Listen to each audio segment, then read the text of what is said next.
Hey, welcome back to the show.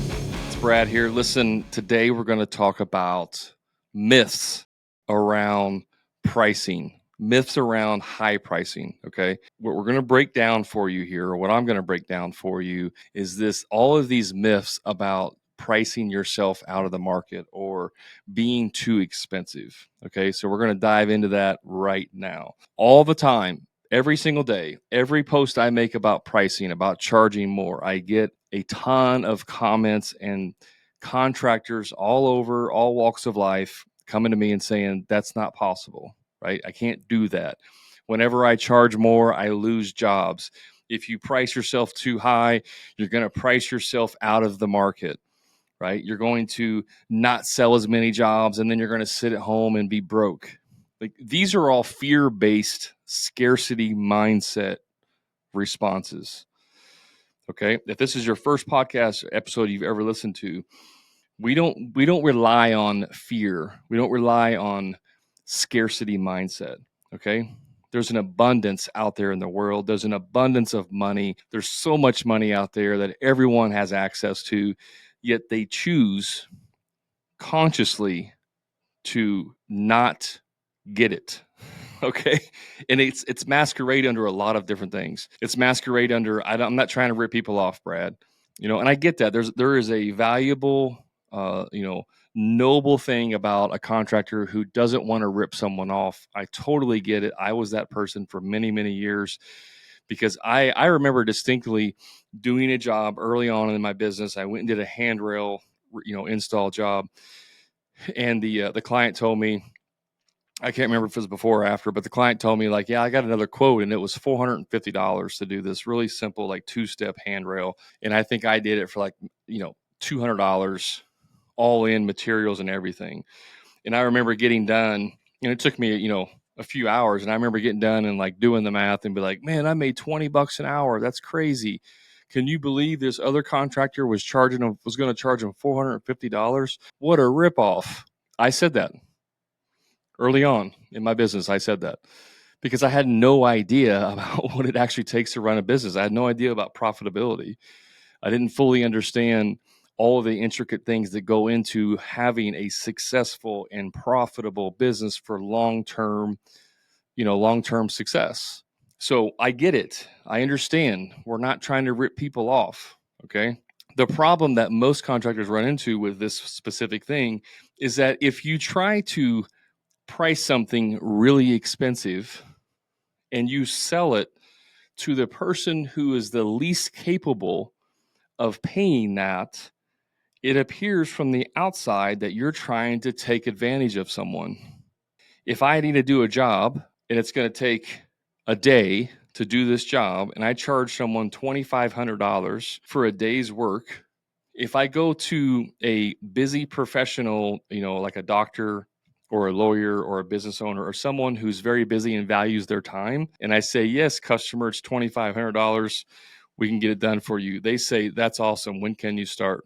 I go to another person who's a 20-something single mom who works at a retail store, makes minimum wage, and I go to her and I say, hey, it's $2,500. You think the whole world's coming to an end.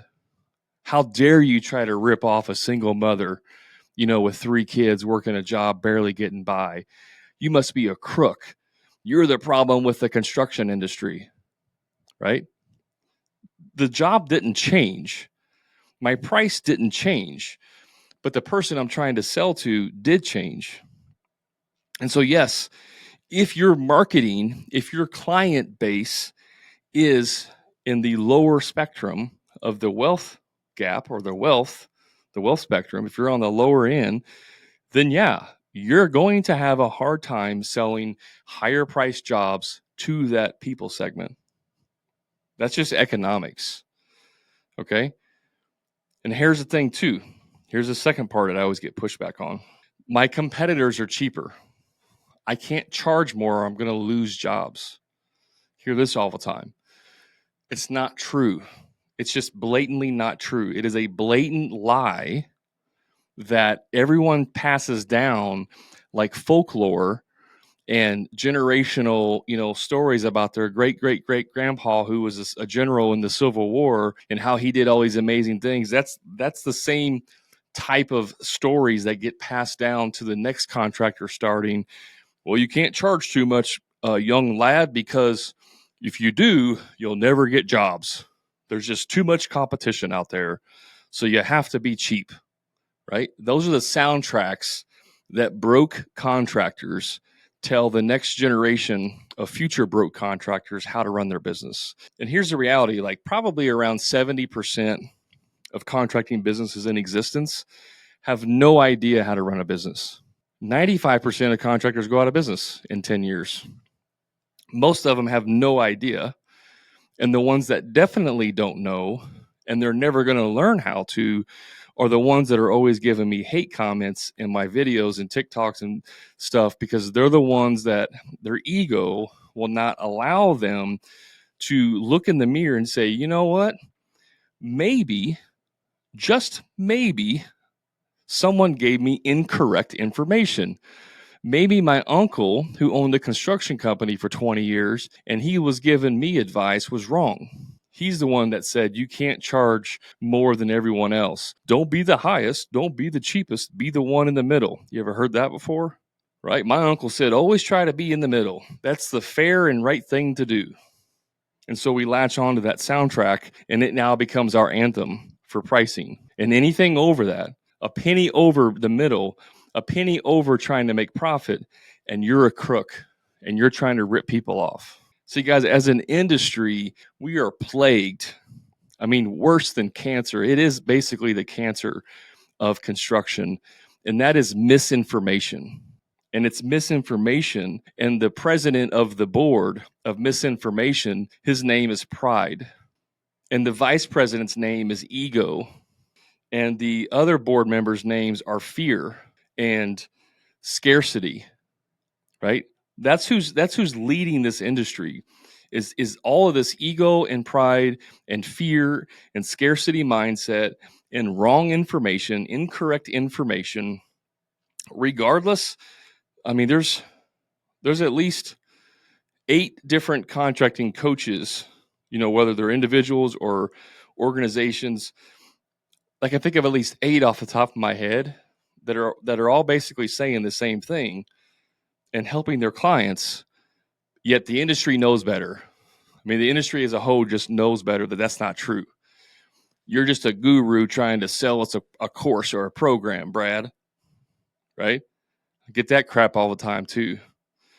Guys, you have to realize that in construction, predominantly construction, in the blue collar trades, for the most part, it's been the blind leading the blind for decades. And a small handful, probably that 5% that make it past 10 years, have cracked the code, whether they do it on their own through trial and error or they get help through coaching. They have transcended past this idea of if you charge too much, you're a crook and you're ripping people off. And so what we're talking about on this podcast are these myths, because that's what they are. It's not true. But here, let me give you an example of exactly what happens. Somebody says, somebody sees a video I make, or it doesn't have to be me, it can be anybody. Let's just say somebody sees a video I make and I say, you need to be getting a 50% gross profit. Immediately, first reaction, Brad, if I do that, I'll lose all my clients. That's fear. That's scarcity-based response. Okay. That's a fear-based response. I'll lose all my clients if I do that. Okay. I hear you. I hear you, contractor with fear. What proof do you have that that's true? Well, I talked to a guy one time and he said that he tried to raise his prices and he didn't get any jobs. So he had to go back down to his regular prices. Okay. So let me get this straight. You've never actually tried to raise your prices.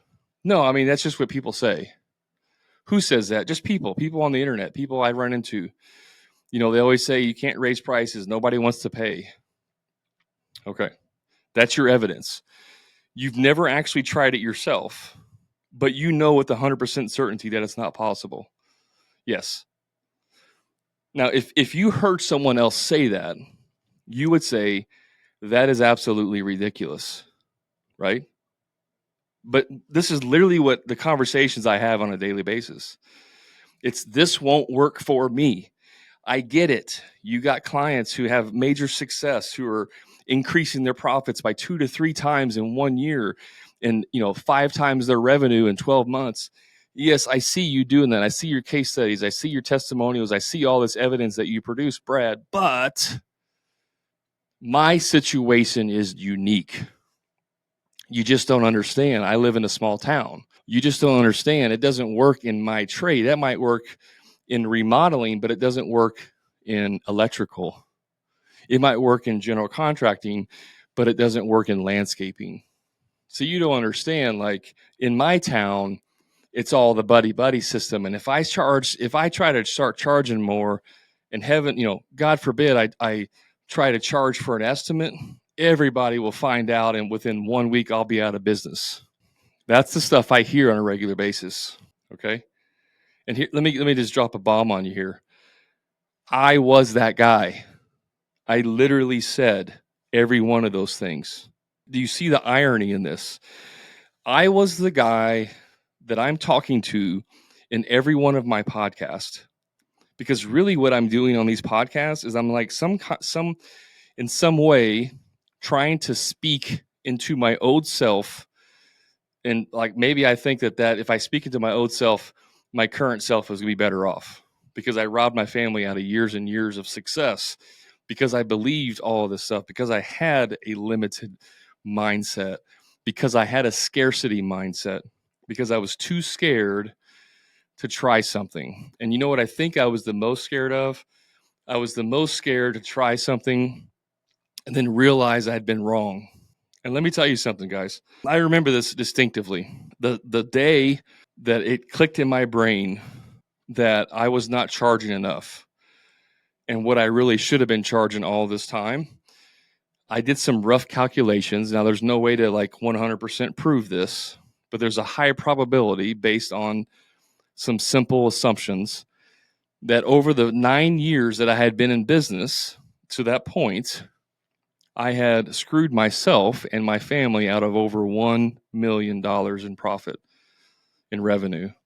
Maybe not profit, but revenue, right? And so obviously that would translate into the profit. Even if it's half of that, it would still be profit. So I screwed myself out of, probably somewhere around 8, 9, 1 million or more in revenue. And when that realization hit me, I was depressed for 2 weeks, because in that moment I realized it was me who had been doing it wrong, who had the wrong information, who was not seeking outside counsel to rectify this, and it was all on me. It was all on my shoulders. I couldn't blame the customers. I couldn't blame the economy. I couldn't blame anyone. The evidence was overwhelming. The jury of 12 came back with the verdict and said, "You are guilty." And I was. That was a fundamental change in my mindset around running a business. And I want you guys to hear me loud and clear. Raising your prices is probably the easiest thing that you will do in your business. Let me say that again. Raising your prices is probably one of the easiest things that you will do in your business. Yet you believe it's the unicorn that can happen. I can give you email and text and Facebook messages and Facebook posts, and just one after another, to the tune of hundreds of messages that I've received from both my clients and people that randomly follow me on the internet who've tried this, who said, I just raised my prices on this next job I sold, to see if it would work. And I raised it, by 10%, or I added an extra $1,000, or I added an extra $10,000. And they did not even blink an eye at the price. They just said, sounds good. When can we get started? I have hundreds of these messages. Most of you are just scared shitless to try anything new, because the thought of failure is paralyzing you. It's not so much the change, it's the failure that paralyzes you.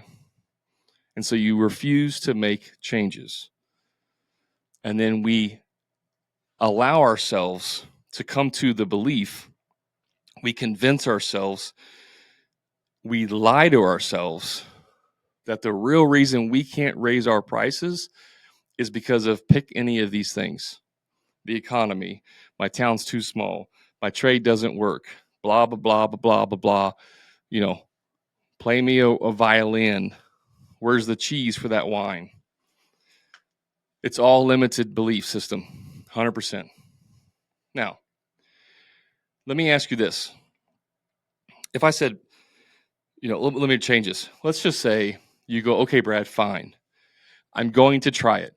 I'm listening to this podcast right now. I'm going to try it on the very next job I do. I'm going to add 10% to the price. Because right now I'm only doing a 20% markup on materials and labor. I'm going to try and mark it up 30%, which, by the way, that's still not good enough. But baby steps here, okay? So just baby steps. You're going to add 10% markup over what you're currently charging, okay? If you go to sell that job and you're talking to the customer and they go, how much is this job? And you go, well, you know, it's a lot. It's going to be $10,000. Now, how confident do I sound when I say it like that? I'm not very confident. So here's the second piece of this puzzle here. You can't just raise your prices and then subconsciously sabotage yourself in the sales process. You have to actually believe with all of your might that they're going to pay this much money. Hey, just a quick time out from the show. If you're a frustrated contractor who's dealing with low profit margins, stuck working on the tools every day, or doing free estimates for people who are never going to hire you in the first place, I invite you to my private contractor community, the Profit Club, where contractors just like you are adding 2 to 3 times more profit each year without producing any more jobs and finally getting completely off the tools to never do another free estimate again. So if you're ready to increase your profits, stop doing free estimates and get off the tools, then all you have to do is click the link in the show notes to learn more about the Profit Club and see how it can easily 2 to 3 times the cash in your pocket, give you a proven sales process that will convert more jobs with ease and get you off the tools once and for all. And the best part is you can do all of this without having to produce more jobs than you currently are. Click the link to learn more. Now let's get back to the show. If you're uncomfortable doing that, it will come through in your demeanor, in your tone, in your facial expressions. If you're in person, all of that will come through your body as a negative energy because you're uncomfortable doing that. Do you think it's going to affect your ability to sell a job? Let me help you. 100% yes. Because 90% of selling is emotion. It's not the product. It's emotion. If you don't learn how to sell the emotions, you will never sell a high ticket job. Unless, extenuating circumstances, you're the only contractor who can get there tomorrow and you can charge whatever you want because they're absolutely desperate. Throw those situations out. Normal contractor, normal competition, normal customer. You're not going to sell it if you don't have confidence in your ability to sell it. If you don't have confidence in the ability they're going to pay that much, you will not sell it. So this is what happens too. Brad, I tried it. I tried on 5 jobs to raise, to do 100% markup and get a 50% gross profit. And all 5 people said, no, you're too expensive. It just won't work here. I wish I could do it. I really do. I wish I could charge that much. It just doesn't work here. I tried it 5 times. Okay. Now you're in the group of, I did try it. It didn't work. Props to you. You went out and you took a chance. You tried it. Okay. That's something to be said for that. But is it possible? I'm not saying you did this. Is it possible that you just didn't do it correctly? Is it possible that the one time you tried to do something new that you haven't done before, that you did incorrectly or didn't do a very good job at it? Let me ask this in a different way. Is it possible if you wanted to go learn a new sport like skiing, okay? I was thinking about this morning for whatever reason. I don't know why. Maybe it was foretelling this podcast. I've done a lot of snowboarding. I'm a snowboarder. I haven't done it many years, but when I did, I snowboarded. I've never gone skiing. I've never done any type of snow skiing. I would imagine that the first time if I go try and snow ski, I'm probably going to suck at it. I may pick it up quicker than others because I know how to snowboard and I know kind of how snow reacts to things, and I can use some of that information to allow me to learn at a much faster rate compared to someone who's never done either.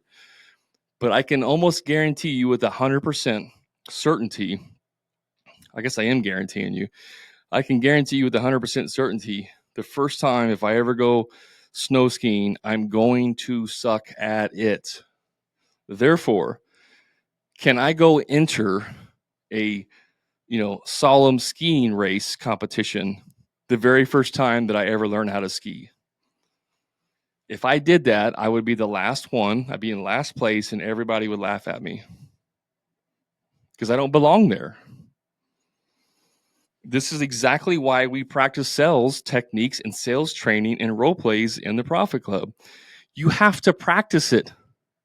You have to. There's no way around it. No, you're not a natural salesman. No, you're not really good at people. No, you don't just need to get in front of them and they're going to buy from you. That's bullcrap. I thought I was a really good salesman too, until I actually got sales training and realized, holy crap, I don't know how to sell. What I know how to do is get in front of people and connect with them. And then, I'm the cheapest contractor, so I get the job. And guess what? I'm really good at sales because I sell 9 out of 10 jobs that I look at. No, dummy. You're just the cheapest one. You won all those jobs for all those years because you were the cheapest one. You happen to be a really good craftsman and a really good person who did not understand their own value and therefore sold jobs way undervalued. I was the one getting screwed, not the customer. The customers were laughing all the way to the bank because they saved a ton of money by hiring me, the dummy who didn't know how to price a job correctly. We don't talk about that. We don't talk about all the contractors that go broke, right? We don't talk about the contractors that lose money on jobs because they misbid it and they're afraid to simply go to the customer and say, hey, I screwed up. I didn't get enough materials. I'm going to lose money. So we just eat it because we don't want the embarrassment. One time after I got coaching and I understood how to run a business, I had a buddy of mine, high school buddy of mine. I mean, we're not like best friends or anything, but he's a high school friend. He wanted me to he had a big deck. He wanted me to install, the underpinning on a deck to make it waterproof for his patio below. I'd never done it before. Brand new product, brand new type of trade service, never done it. I was confident in my ability to figure it out and do it, but I had never had any experience to know how long it takes. And so when I bid this job, and I don't remember the exact numbers, but let's just say it was somewhere around like $8,000. In retrospect, it probably should have been like $18,000. Okay, based on the information. But I was willing to try it out. I was willing to even like break even on it because I wanted to get into this type of service. So this was an opportunity. Okay. And by the way, I don't have a problem with you like discounting services and stuff if you're trying to break into a new market and you need experience or you need testimonials. I don't have a problem in that scenario. I just have a problem if you do it every time. Okay. And so in this situation, I was doing it cheap, but I way underbid it. And when the job was done, again, I don't remember the exact numbers, but let's just say $8,000 is what I bid it for.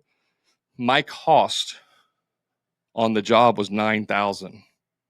Not with profit, my cost, as in labor and materials, my cost was $9,000. I mean, butchered it, way underbid it. But I'm not a chicken. I went to my buddy. Yes, he was a buddy, but I still would have done this with anybody. I went to my buddy and I said, "Look, man, here's the deal. I trying to help to do this job for you. You asked me to do it. I wanted to do it. He was happy. Like everything turned out great. Loved it. Was extremely excited and happy for the work. That wasn't an issue. And I went to him. I said, look, here's the deal. I way underbid this. I'm not going to make any money. I quoted you $8,000. I will 100% honor that. And you can pay me $8,000 and everything is good. There won't be any problems. That's cool. That's what I quoted. However, this job actually cost me $9,000. And again, I don't remember the specific numbers, but it was something like $1,000, $1,500 more. If, anything that you feel like would be fair above the 8,000, I would really appreciate it, but I don't expect it. And he paid me the 9,000 or whatever it was. And I think he even paid me he might've even paid me like an extra $500 above that. Now this gentleman, my buddy, was very wealthy. He didn't need that money. And that could have that could have definitely contributed to it. But my point is, I still asked him because I wasn't scared. And then I ended up getting a little bit money so that I wasn't actually losing money on that job. But the pricing wasn't an issue all along. He just needed somebody to do it. He didn't know what it was going to cost, right? We put too much pressure on this pricing situation. We put way too much pressure on pricing. Pricing statistically across all measurements of data suggests that pricing is number 3 on most people's list of considerations for hiring someone or anything for that matter. Buying a new vehicle, pricing is number 3. Number 1 usually is, does this person fully understand what I want done? And am I going to get exactly what I want when the project's over? Or is he going to sell me one thing and then when the project's over, I'm going to get something else? Is he going to tell me that he's going to be there every day and then once they start the project, they don't show up every day? That's what most people care about. It's not price. The problem is most of you guys are order takers, and all you know how to do is take orders and give a price. And when you take orders and give a price, you lose most of the time. The reason why pricing high doesn't work is a myth, is because there's evidence of this all over the place. If something is possible for one person, it's possible for anyone. Roger Bannister ran the 4-minute mile. Prior to him running the 4-minute mile, it was not possible. Every expert, every athlete in the world said it was impossible to run a 4-minute mile. And then Roger Bannister ran it. And I don't remember how many, but like in the next 12 months, 4 or 5 other people ran a 4-minute mile, sub 4-minute mile. Decades, it was not possible. Roger ran it in sub 4 minutes.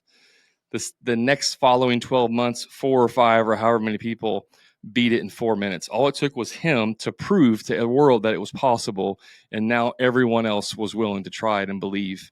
The problem here, guys, is that you don't believe it's possible because you haven't surrounded yourself with the right information or the right team or community to support you through this. You're just out there winging it with no idea how to freaking price a job correctly.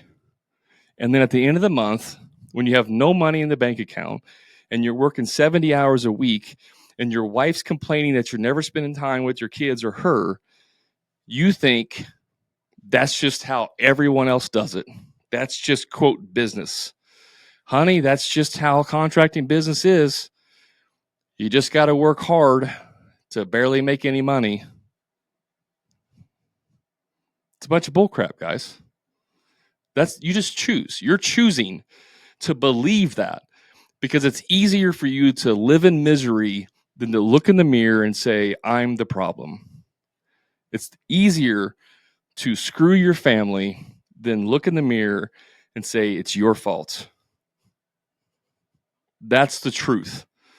That's the hard reality you need to understand here.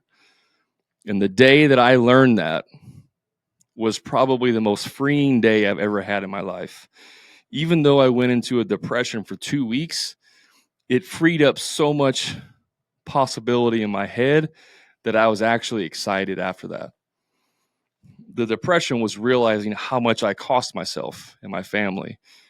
But that interaction, that experience opened up a whole new world of possibilities.